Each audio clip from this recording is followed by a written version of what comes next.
Si je vous dis le roi des animaux, vous pensez au lion, bravo. En Namibie, dans une région au décor de film, 70 lions coexistent avec des éléphants, des antilopes et même les habitants d'une tribu, sous le regard bienveillant de rangers chargés de veiller à leur sécurité, Linda Huré, Frédéric Larrey et Sylvain Fargeon. On dit de lui qu'il est le roi des animaux.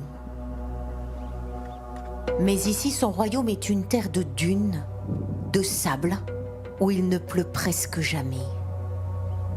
Voici les seuls lions du monde qui vivent dans un désert. Nous sommes au nord de la Namibie, dans le Kaokoland. Ça, c'est les traces qui montent. Félix Vallas est passionné pour les lions du désert depuis quelques années. À chaque fois, c'est un défi de les trouver sur cette zone de 30 000 km², soit l'équivalent de la Bretagne. Déjà parce qu'il y en a très peu de lions sur un énorme territoire. Parce qu'ils sont difficilement accessibles. Il y a très peu de pistes, il y a beaucoup de montagnes, d'endroits où on ne va pas du tout. On dirait qu'elles repartent par là. Donc elle a fait demi-tour. D'abord, des traces, celles d'une lionne, Charlie, qu'il suit depuis quelques années. C'est une lionne dont les ancêtres se sont échappés d'Etosha, qui sont arrivés dans le désert, qui se sont adaptés et qui ont survécu à des conditions qui seraient impossibles pour n'importe quel autre lion de savane. Et là, c'est une bonne nouvelle parce qu'il y a des traces d'éléphanteaux. Au loin, un troupeau s'approche. Les lions partagent ce territoire non seulement avec les éléphants, mais aussi avec les girafes et les springboks, proies favorites du félin que nous cherchons.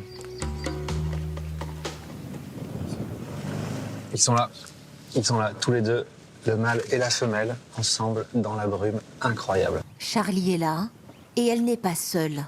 Avec elle, un lion que Félix connaît déjà. Ça va être un jeune mâle qui est aussi en pleine force de l'âge, au moins 6-7 ans. Et Charlie à côté, bon là je la vois de dos, mais elle a l'air en bonne condition.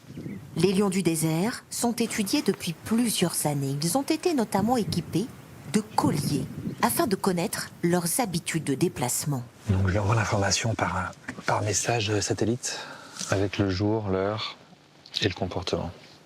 Mais l'observation du jour la plus importante, c'est le rapprochement entre le mâle et Charlie. Une excellente nouvelle. Ça va permettre d'avoir une nouvelle génération de lions. Après, il ne faut pas qu'il y en ait trop, sinon ils sortent de la rivière et se rapprochent des villages, donc il faut trouver le juste équilibre. La journée, les lions se reposent car ils sont surtout actifs. La nuit, c'est là qu'ils se déplacent, d'où l'importance du collier pour savoir où ils sont et surtout s'ils s'approchent trop près des élevages.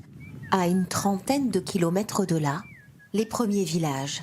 Félix travaille aussi avec ses rangers spécialisés dans les lions. Je n'en vois qu'un seul. Sur le territoire, ils sont une cinquantaine à patrouiller régulièrement. L'objectif principal, c'est d'aller informer le fermier pour qu'il n'emmène pas le troupeau dans cette direction. Ils viennent aussi vérifier ce système d'alerte. Ici, lorsque le lion s'approche trop près, le collier déclenche une alarme. Celle-ci s'allume, donc on sait clairement que le lion vient de ce côté. Car l'enjeu, c'est aussi d'éviter que des habitants ne tuent les lions. On fait en sorte que les fermiers puissent coexister avec les prédateurs, surtout les lions. À quelques centaines de mètres, un village Imba. Cette tribu ancestrale vit sur le territoire des lions depuis très longtemps. Je n'ai pas peur des lions, car la plupart du temps, quand un lion vient par ici, il y a souvent un ranger pas loin.